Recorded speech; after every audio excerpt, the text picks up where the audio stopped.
논술 잘 읽으면 잘 쓸 수 있다.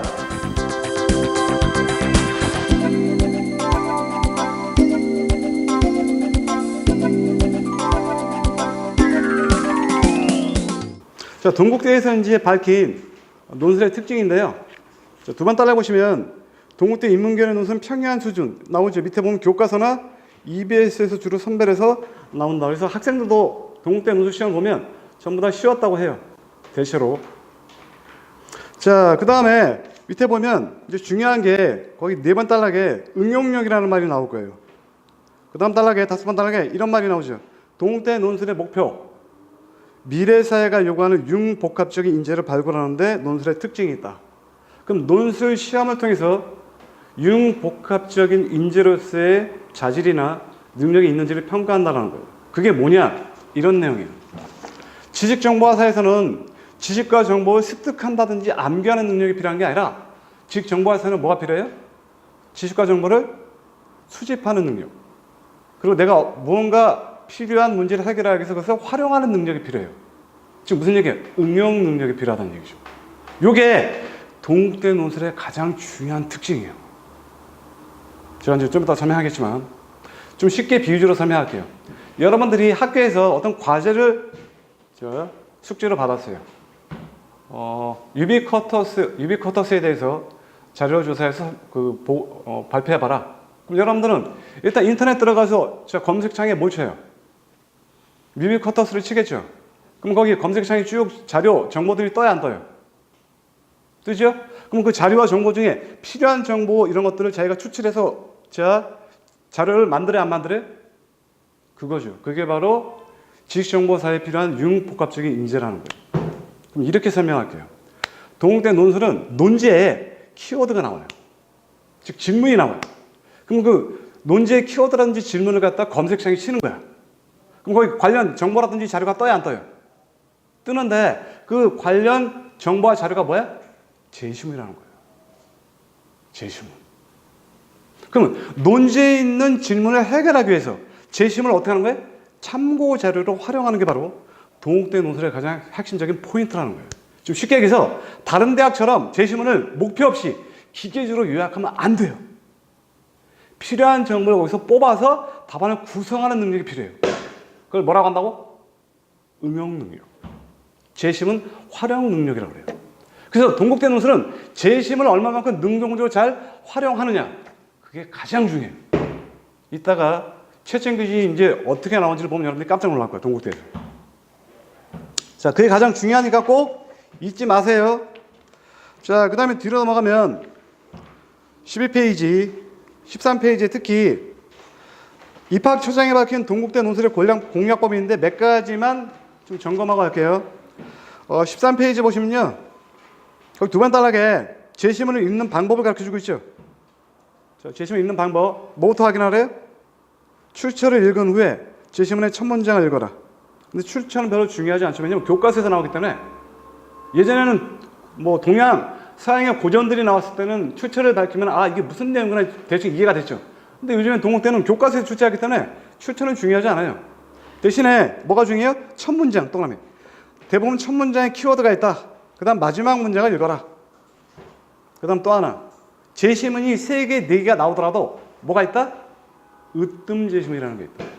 즉 가장 중요한 제시문이 있고 나머지는 부수적 제시문이 있죠. 그럼 으뜸 제시문을 파악하는 게 일단 필요해요. 그 다음에 밑에 보시면요. 논술 문제에서 따옴표를 치는 경우가 있어요. 그건 굉장히 중요한 거예요. 출제자가 이걸 반드시 찾아라 이런 뜻이거든요. 자, 그래서 따옴표로 표시된 키워드는 반드시 여러분들이 체크를 해 두셔야 돼요.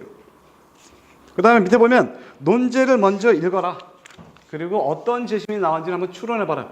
추측해봐라. 이것도 굉장히 동국대 논술 푸는 하나의 방법이에요. 자, 그 다음에 이제 넘어가시면 18페이지.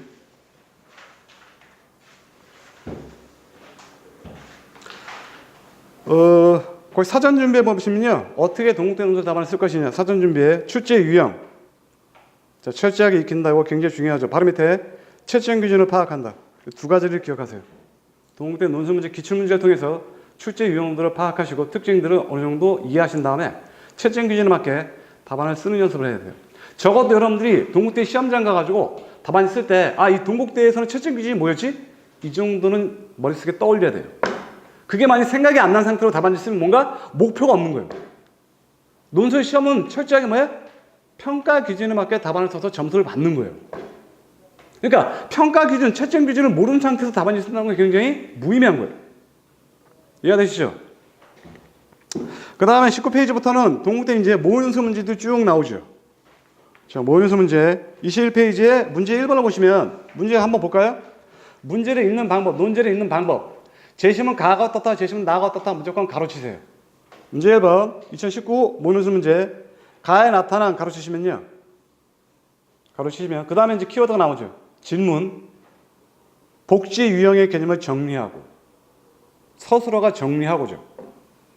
자, 이 단어 굉장히 중요한 유의미한 단어인데 동국대에서는 요약하고라는 말을 별로 좋아하지 않아요. 그러니까 재심문을 단순히 요약하는 것들을 굉장히 싫어해요. 그래서 요약이라는 말은 잘 안 써요. 그럼 첫 번째 1번 복지 유형의 개념을 정리하래요. 그럼 복지 유형의 개념이 어디 있다는 거예요? 재심은 가에 있겠죠. 이해되시죠? 그거 정리하는 거예요. 그 다음 잘 보세요. 나, 다에 가로치시고요. 사회 문제를 해결하는데 적합한 복지 유형을 선택하여 2번. 따라서 정답이 있는 거예요? 없는 거예요? 있는 거예요. 참고로 복지 유형이 2가지 이상이에요. 가에.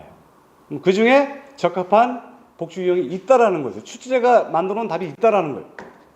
그 답을 맞춰야 된다는 얘기죠. 그 다음 뭐 써야 돼요? 이유를 써야 돼요. 답안 분량은 몇 자죠? 390자, 400자 안팎이죠. 3문장에서 4문장으로 쓰시면 돼요. 이런 식으로 쓰면 되겠죠. 첫 번째 요구사항이 뭐죠?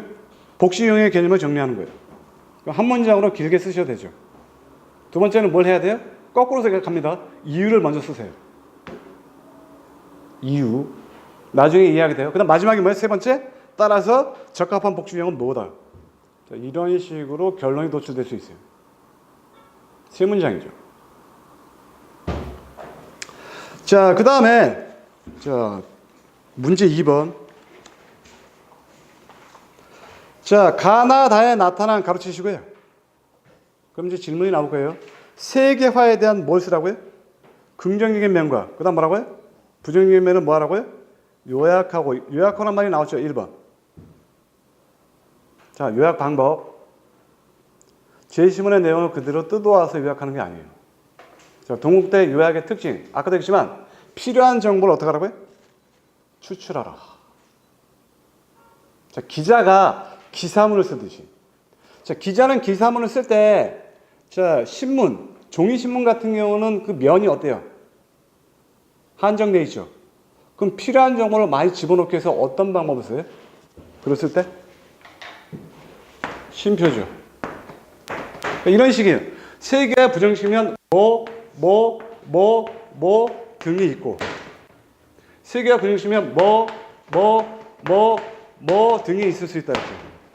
기사문이죠. 그러니까 한정된 지면에 많은 정보를 집어넣는 구조예요. 여기서도 이 제시문을 읽으면서 세계화의 긍정적 측면은 번호를 매겨서 필요한 정보를 추출해야 돼요. 그리고 나열하는 거예요. 압축적으로. 그 다음에 부정적 측면 또 찾아 번호 매기고 또 나열하는 거예요. 자, 깜짝 놀랄 수 있겠지만 채점 기준이 뭐냐? 3개 이상씩 써야 돼요. 긍정적 측면 3개 이상. 부정적 측면 3개 이상. 근데 여기 보면 논지에 보면 그런 얘기가 있어 없어요? 없지요. 그러니까 웃기는 거예요. 따라서 동국대의 논술에 대해서 특징에 대해서 이해하고 알아야 돼요. 아는 만큼 얘네들의 출제 의도 맞게 답안을 쓰고 점수를 받을 수 있어요. 그 다음 두 번째는 뭐예요? 자, 이를 활용하여 끊고 세계화에 따른 대처 방안 또 남쳐요. 그럼 대처 방안 전에 뭐가 생략됐죠? 뭘 대처하는 거야? 자, 첫 번째가 뭐라고요? 세계화에 무엇과 뭘 써요? 긍정 측면과 부정 측면. 그럼 대처 방안은 무엇에 대한 대처 방안이에요? 무엇? 부정적인 측면이겠죠. 그걸 다른 말로 뭐라 그래? 엮이는 문제점이라고 하죠. 그럼 그 문제점을 어떻게 대처할 것이냐. 그게 대처 방안이야. 그래서 앞에 긍정적 측면과 부정적 측면이 쓰는 이유가 뒤에 연결하기 위해서. 대처 방안은 바로 문제점, 부정 측면에 대해서 어떻게 해결할 것이냐. 이것도 역시 마찬가지로 뭐다? 재심을 라의 중심 내용이 있다라는 거죠. 대처 방안이 라의 중심 내용이 있는데 어떻게 하라고? 최대한 많이 라해라. 대처 방안도. 이해되시죠? 최적 기준이 그래서 보통 동때는 답안 작성에 정보의 개수가 중요해요. 몇 개까지 쓸 수 있는 거예요. 최소한 3개 이상으로 생각하면 돼요. 자, 그 다음에 이제 마지막, 이게 400점 안 팔고 역시 30점이에요. 마지막 40점짜리. 중문형 600점에서 700점 분량인데요. 자, 뒤에 보시면 문제 유형이 약간 독특하죠. 보시면 뭐라 되어 있어요? 가나다를 활용하여 가르치시고요. 개인적 차원 밑줄, 사회적 차원 밑줄, 과학기술의 양면성 또는 이게 주제네요. 자, 이 논술 문제 주제는 과학기술의 양면성이에요. 근데 과학기술의 양면성을 어떻게 검토하는 거예요? 개인적 차원과 사회적 차원. 그럼 이제 생각을 한번 해보세요. 가나다가 재심이 나왔다. 그럼 무엇은 개인적 차원? 무엇은 사회적 차원인지를 일단 파악하세요. 두 번째, 자, 양면성이니까 재심문에서 어떤 부분은 과학기술의 긍정시면, 어떤 부분은 부정시면 이런 것들을 정보를 어떻게 돼요? 체크해 두셔야죠. 이해가 되시죠? 다시 동태 논술 문제를 푸는 방법, 검색창에 뭘 친다? 개인적 차원, 사회적 차원의 과학기술의 양면성 치면 관련 정보가 떠요, 안 떠요? 뜨죠? 그럼 이 가나다에 그런 정보들이 흩어져 있어. 그럼 흩어져 있는 정보를 갖다 자석으로 이 정보도 어떻게 해? 모아야 돼, 안 모아야 돼? 모아야 돼. 그게 바로 뭐야? 동태 논술을 독해하는 방식이고 활용하는 방식이에요. 여러분들은 뭐가 돼야 돼? 자석이 돼야 돼. 흩어져 있는 이 색깔과 같은 정보들을 붙여서 여기다가 어떻게 한다? 모아서 얘가 요구하는 방향으로 정보를 추출해서 모아서 재구성해서 답안을 쓴다. 그게 동태 논술의 가장 중요한 포인트예요. 밑에 보시면은 힌트를 주고 있죠. 개요 작성 방법. 밑에 표에 보면 있어요, 없어요? 가, 중심 내용, 예시, 사례, 그 다음에 이거 일반화, 그 다음에 반례. 반례는 뭐야? 자, 앞에 가를 보세요. 좋은 친구가 되어 있다. 이거는 과학기술의 뭐죠? 뭐지요? 과학기술의 양면성 중에 과학기술이 갖는 양면성이 뭐죠? 긍정심이에요. 그러면 중심 내용에 반대하는 얘가 뭐가 돼야 돼? 부정적 측면이 돼야죠. 이해가 돼요? 그럼 나도 똑같이 중심 내용, 그 다음 뭐라고? 예시, 그 다음 일반적 주장, 그 다음 뭐가 나올 수 있어요? 반례가 나올 수 있어요, 없어요? 그거야. 근데 마지막은 재심은 다 역시 마찬가지로 중심 내용, 예시, 일반적 주장, 반례인데 거기 밑에 보면은 뭐라 했어요? 다에서는 반례를 고려하지 않아도 됨. 이렇게 돼 있죠. 왜 그러냐면 성격 자체가 양면성을 갖고 있어요. 재심 다 자체가. 보시면 알겠지만. 오케이? 자, 그러면 하나만 여러분들이 재심을 갖다가 이제 제대로 보는 방법. 자, 다는 뭘까요? 개인적 차원인 것 같아요? 사회적 차원인 것 같아요? 한번 판단해 보세요. 개인적 차원, 사회적 차원. 눈으로 쓱 보면.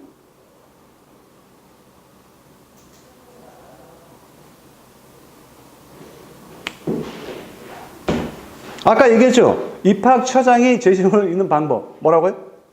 첫 문장 읽고. 그 다음 뭐라고? 마지막 문장 읽고. 첫 문장에 뭐라 되어 있어요? 현대 과학기술 사회는 뭐라고? 무슨 사회? 그럼 이건 개인에 대한 설명이야? 사회에 대한 설명이야? 어? 그렇죠. 답이 나오고 있죠. 그럼 거꾸로 얘기하면 가나는 뭐일 가능성이 높아요? 무슨 차? 자, 이제 정리가 되죠. 자, 논제에 맞게 재심들이 이렇게 정보를 갖다가 필요한 정보들을 여러분들이 이제 보는 능력을 계속 키워야 돼요. 동태는. 자, 이게 2019 모의논술 문제예요. 자, 뒤에는 이제 수시 문제도 쭉 나와 있는데 특이한 문제들.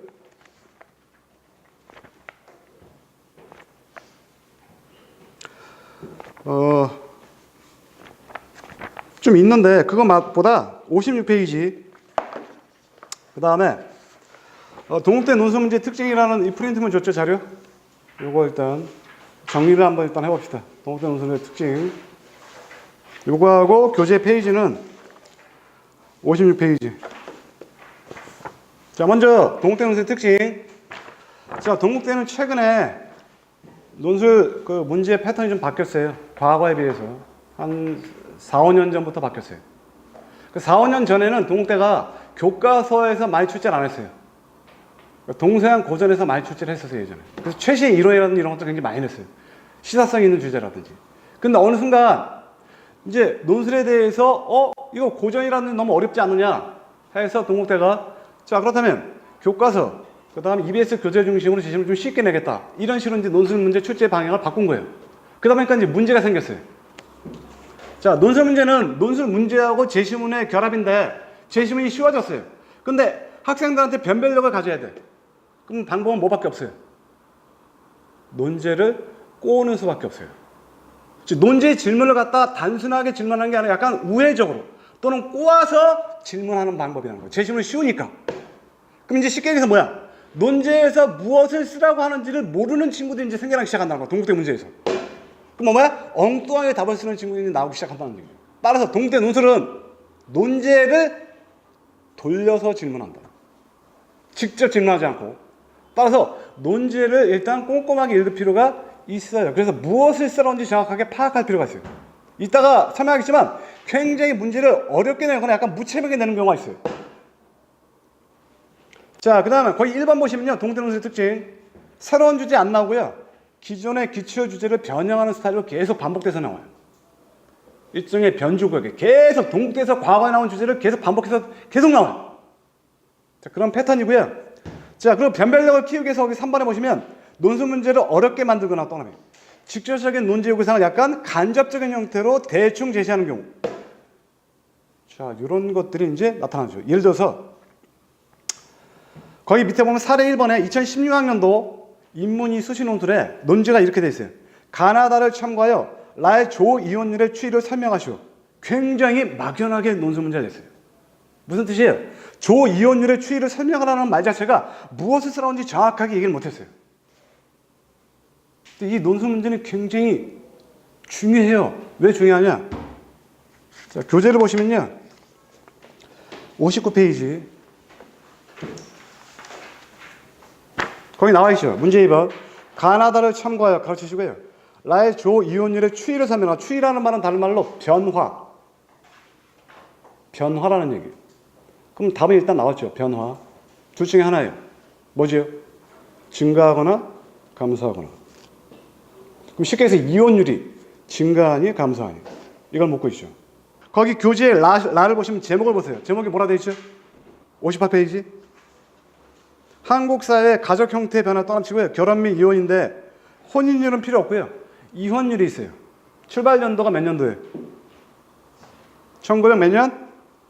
80년. 자, 이혼율 얼마죠? 0.6이죠. 자, 그런데 2009년 얼마가 되죠? 2.5. 따라서 뭐다? 이혼율 어떻게 됐죠? 증가가 되었다. 그럼 이거는 원인이에요, 결과예요? 이혼율의 증가는 원인이야, 결과야? 결과죠. 좀 쉽게 얘기해서 구체적 사례 현상이에요. 우리나라에 이혼율이 증가되고 있다.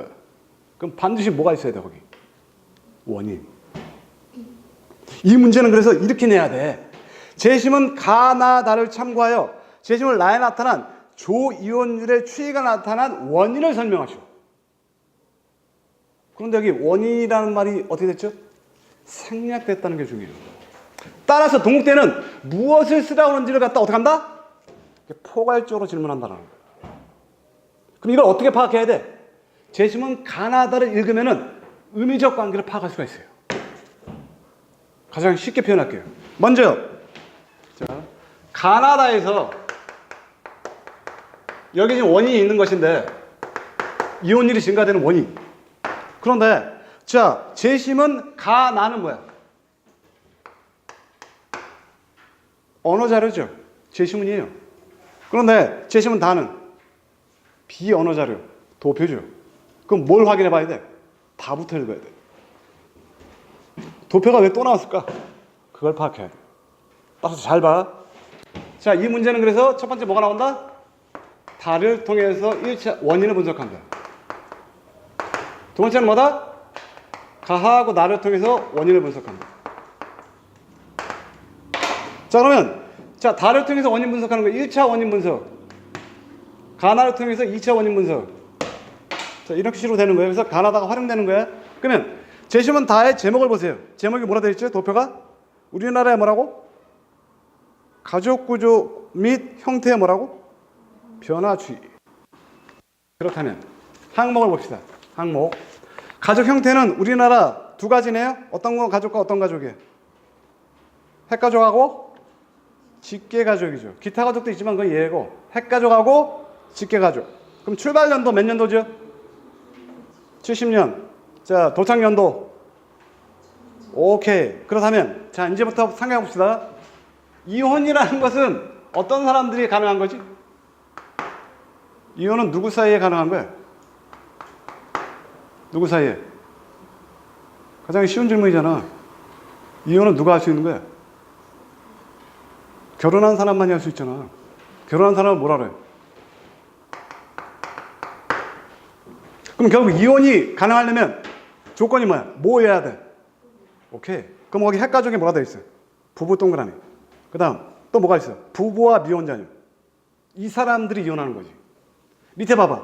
한 부모와 미혼자녀. 이거 이혼이 상관이 있어 없어?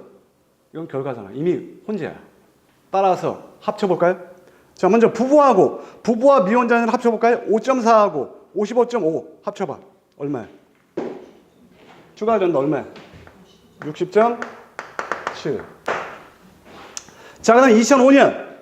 자, 18% 플러스 50.7% 합치면 얼마야?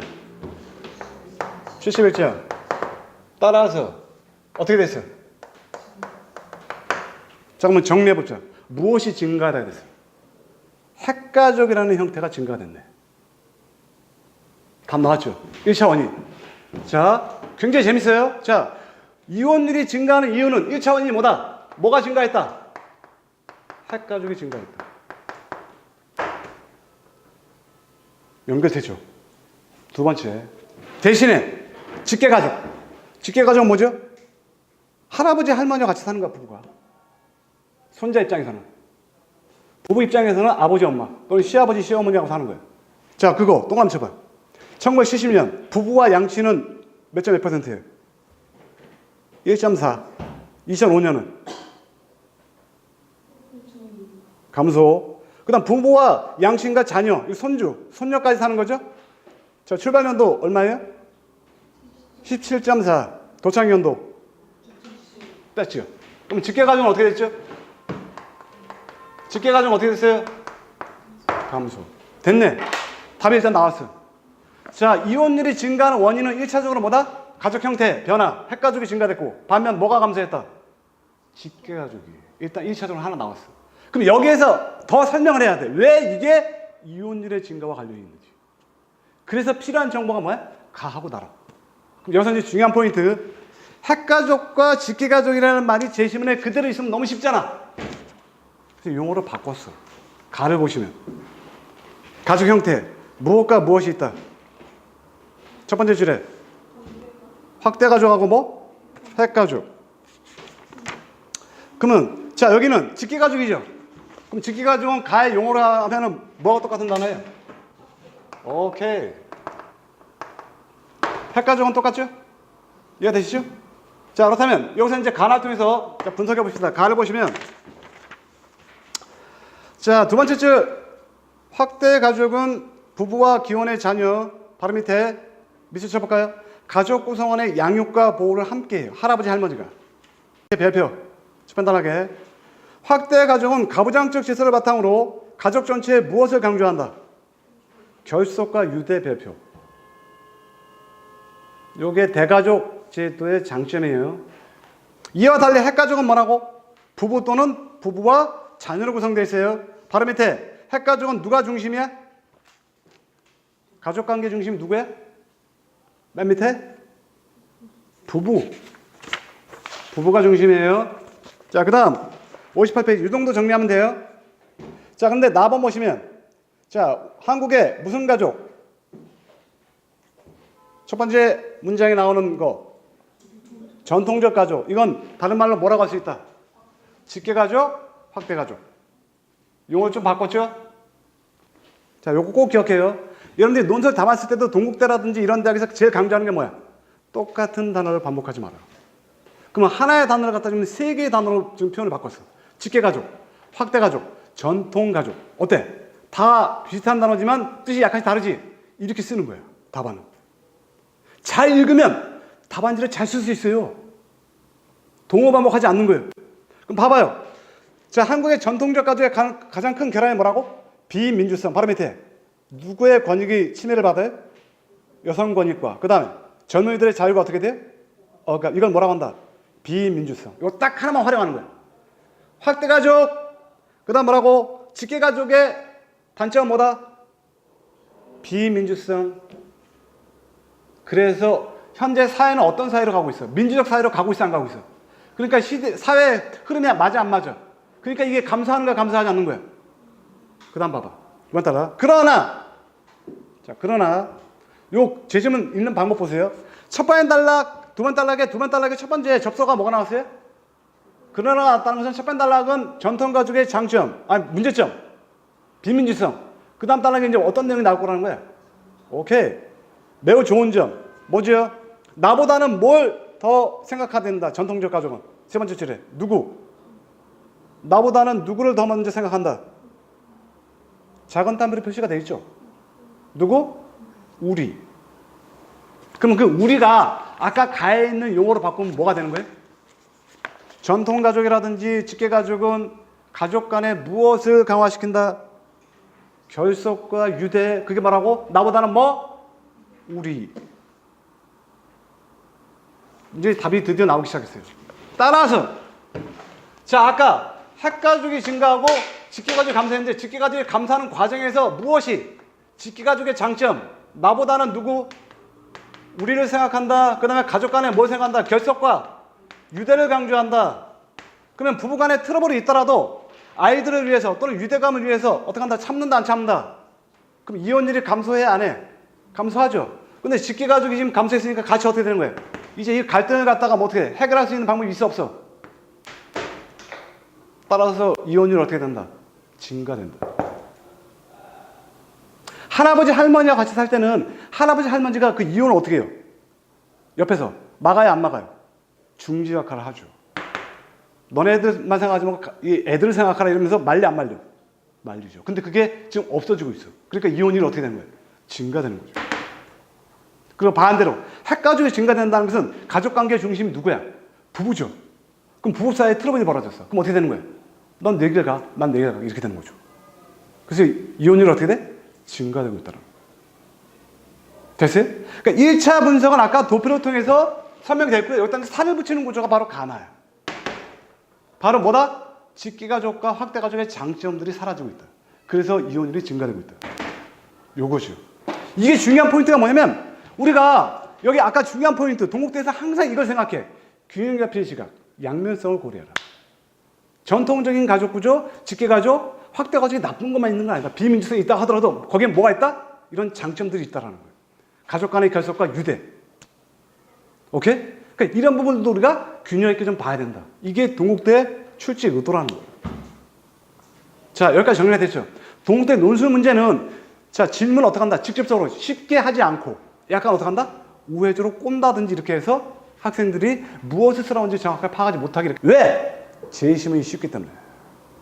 이해가 되시죠? 이게 하나의 포인트예요. 자, 그 다음 두 번째 동국대 논술 문제의 특징. 아까 제가 설명했던 것인데요. 2번 다 같이 보세요. 프린트물 2번에 보시면 이 페이지에 제시문을 어떻게 하지 말라고요? 목적 없이 요약하지 말고 무엇이 논지의 요구사항, 질문과 주제를 해결하는 데 참고자료 떠나면 제시문은 참고자료이다. 필요한 정보만 추출해서 답안 내용을 재구성한다. 꼭 기억하세요. 그 다음 마지막 가장 중요한 건 뭐지요? 4페이지. 자, 동국대는 나름대로 뭐가 있다? 채점 기준이 있어요. 3번. 동국대의 채점 기준을 머릿속에 어느 정도 숙지하세요. 암기하면 좋고요.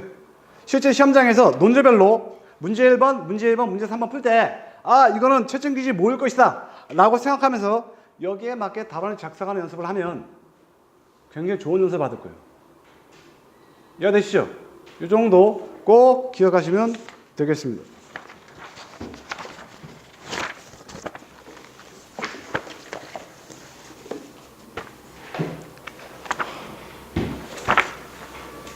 자, 그 다음에 채점 기준 하나 더 설명하면요. 57페이지 문제 1번. 동국대 논술의 특징이 여기 다 있어요. 2016학년도 수시 논술 문제 인문위에 동국대 논술 최근의 경향이 여기 다 집약되어 있어요. 자, 한번 봅시다. 굉장히 독특한 문제예요. 문제 1번. 제시문 마의 자료 1과 같이 가로치시고요. 질문을 볼까요? 갑국의 투표율 추이 동그라미. 추이라는 것은 머릿속에 뭐가 떠올라야 돼? 추이 뭐라고?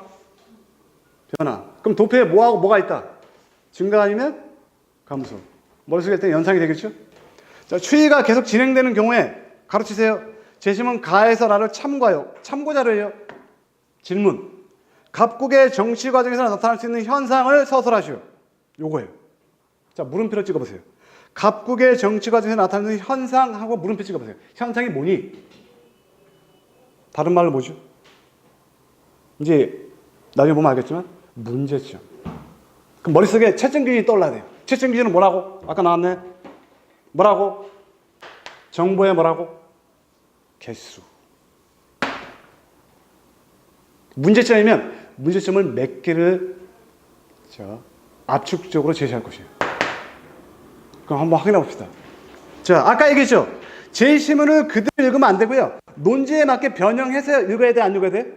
읽어야 돼. 그럼 볼까요? 제시문 말을 보시면요. 투표율 추이가 13대. 자, 국회의원 선거에 투표율이 얼마였어요? 자료 1번. 75.8%. 17대 볼까요? 17대는 몇 퍼센트예요? 투표율이? 60.6%. 그 다음에 18대. 몇 퍼센트예요? 46.1%. 그래서 말 보세요. 두 번째 줄에. 몇 퍼센트 포인트 하락했어요? 14.5% 포인트. 자, 요것도 여러분들이 하나 상식이니까 좀 알아두세요. 팁이야. 자, 출발 연도가 10%였고 도착 연도가 5%였다. 그러면 얼마 정도 감소했니라고 쓸 때 어떻게 쓴다? 5% 뭐라고? 포인트 감소했다고 쓰는 거예요. 이거 5% 감소했다고 하면 틀린 거예요. 알았어요? 자, 비율 변화가 있을 때는 퍼센트 포인트라는 단어를 써줘야 돼요. 이거 의외로 모르더라고요. 오케이? 그 여기 보면은 14.5% 포인트라고 쓴 거예요. 이거 상식이에요. 자, 그러면 갑국은 결국 투표율 추이가 어떻게 나타났어요? 어떻게 나타났어요? 증가했어요? 감소했어요? 감소. 그럼 자, 이제 가나 다를 참조해보죠. 그럼 가에 딱 보면 처음에 나오는 단어가 뭐야? 아까 입학처장이 얘기했지. 중요한 정보. 키워드가 어디에 나온다고? 맨 앞에. 그럼 가에 어떤 단어가 나왔어요? 동그라미. 그러면 투표율이 하락했다라는 것은 시민들이나 국민들이 무엇을 안 하고 있다? 정치 참여를 안 하고 있다. 일단 이해가 되죠. 가에서 활용하는 내용은 딱 이거 하나예요. 정치 참여가 저조해지고 있다. 다른 건 볼 필요도 없어요. 그럼 이제 우리가 뭘 알아야 돼? 그럼 정치 참여가 시민들이 이렇게 소극적이거나 낮아지면 어떤 문제점이 나타나는 거야? 머릿속에 뭐 집어넣어야 돼? 가지수. 자, 그럼 먼저 번호를 매겨야지. 가를 보시면 맨 마지막 문장에 뭐라 되어 있어요? 시민의 가장 기본적인 정치 참여 방법으로 뭐하고 뭐가 있다? 선거나 뭐가 있다고?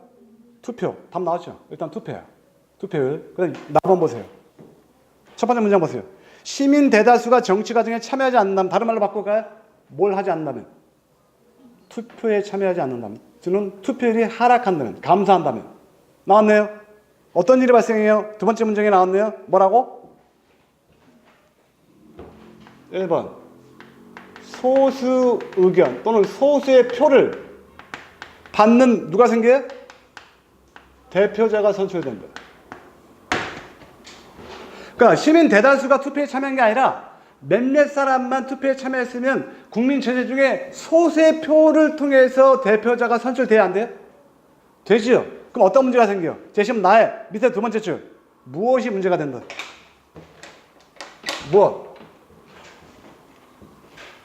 이 사람이 과연 진정한 대표인가 아닌가에 대한 그런 의문이 생겨 안 생겨? 자, 시민 100만 명 중에 5만 명만 투표에 참여했어. 그럼 여기서 한 30%로 어떤 사람이 당선됐어. 그럼 이 사람은 100만인의 대표가 될 수 있어 없어? 이거잖아. 첫 번째는 뭐라고? 소수의 표만으로 선출됐기 때문에 뭐로서? 대표로서의 뭐? 정당성이 일단 문제가 돼요.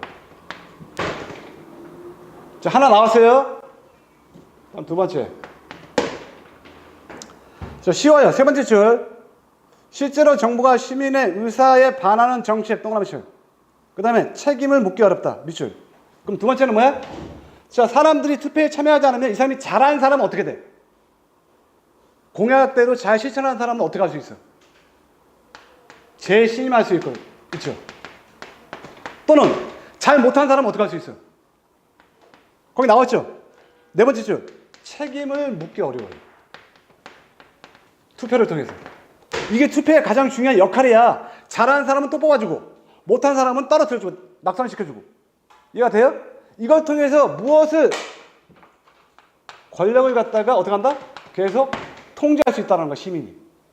국민주권. 오케이? 그러니까 당연히 이렇게 돼야지. 잘못했으면은 국회의원이 떨어지면 국회의원이 그다음부터는 이제 각성을 해야 안 해요. 해야 되는 건 이거 각성을 해야 안 해? 하게 된다고. 그 다음 또 봐. 이제 중요한 포인트. 답안을 보세요. 답안을 보면 이런 말이 나오죠. 시민들이 능동적인 정치 참여를 하면 얻는 것들이 이거다.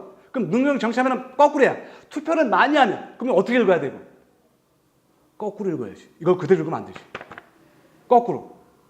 여기서의 장점들이 어떻게 된다? 사라지는 거죠. 투표를 안 하게 되면. 거꾸로 읽어야 돼, 안 읽어야 돼? 읽어야 돼. 이게 바로 아까 얘기했던 뭐야? 제시문을 변형해서 읽으라고. 그대로 읽지 말고. 논제를 해결하는 데서 필요한 점을 여기서 뜯어오는 거야. 제시문에 의존하지 말고 논제가 중요한 거야. 그렇다면 여기서는 하나, 뭐지요? 첫 번째 뭐가 나왔어? 시민들이 능동적인 정치 참여를 통해 얻는 것은 첫 번째 뭐라고? 정치적 자율성을 실현한다. 동그라미 쳐. 그럼 거꾸로 읽어봅시다. 시민들이 투표를 안 하게 되면 무엇을 상실한다? 무엇을 상실한다? 정치적 자율성을 어떻게 한다? 상실하게 된다. 중요한 단어고요. 마지막. 자, 거기 네 번째 줄에 다해. 또한 시민들은 정치 참여로 자신과 공동체의 삶을 개선할 수 있는데 이게 개선할 수 있어요, 없어요? 없지요.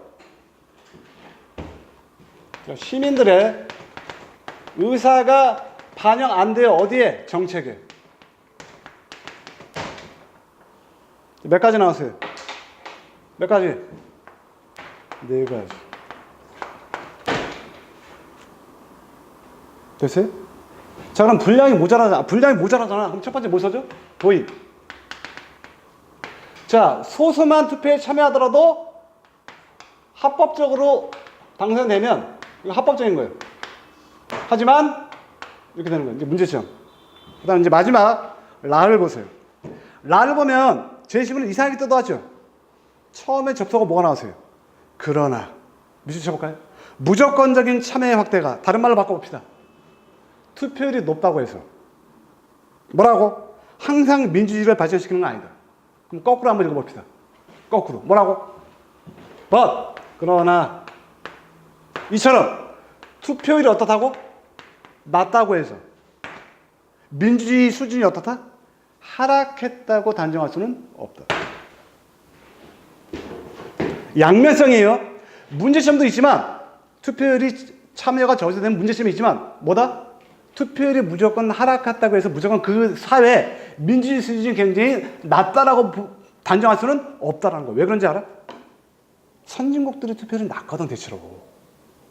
우리나라 과거에 70년대 때 투표율이 막 70% 높았다고. 근데 그때 민주주의 사회에서 독재국가였어. 독재국가였다고. 오히려 러시아라든지 북한, 오히려 이런 독재국가가 투표율이 더 높아. 이해가 돼요? 그 마지막은 바로 양면성이라고. 항상 동국대는 어떤 사물의 현상, 이 양면성을 항상 균형 잡힌 시각으로 보는 걸 굉장히 중요하게 해요. 이해되시죠? 자, 그다음 먼저 확인 사살해 볼까요? 동국대 채점 기준 한번 확인해 볼게요. 아까 제가 얘기한 내용들이 아마 그대로 확인이 될 거예요.